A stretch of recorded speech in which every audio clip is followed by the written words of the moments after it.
quand tu t'es mise à perdre du poids, les gens t'ont pas dit « Oh, mais t'étais mieux avant ».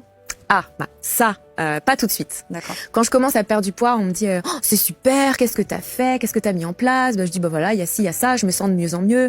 Et quand je commence à bien perdre, à être une nouvelle Gwendoline, à être une nouvelle moi et à du coup faire plusieurs, comme je fais de la course à pied, tu l'as évoqué, je commence à checker pas mal de courses. On me dit oulala, va peut-être falloir arrêter. On te reconnaît plus, qu'est-ce que c'est que ça? Et là, du coup, un truc super intéressant. J'apprends ce que c'est un peu les réflexions que j'ai pu avoir depuis le collège, baleine bleue, grosse vache, enfin bref, on en passe, les insultes sur le poids.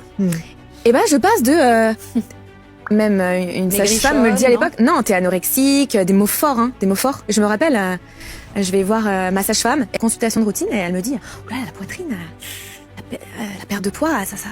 Et moi, j'ai aucun complexe sur ma poitrine. Je me dis, qu'est-ce qu'elle a, ma poitrine? Et là, tu te poses la question. Je me dis, je vais devoir des complexes. C'est ça. Je me dis, je vais devoir refaire ma poitrine. J'ai un problème, j'ai perdu du poids, effectivement, ça se voit. Et là, je me dis, ok, bon, en fait, ça va jamais. Tu fais plus de 100 kilos, on te critique. Tu fais un taille 34, on te critique. Et là, vraiment, ça a eu un impact. Je me suis dit, je remets tout en question.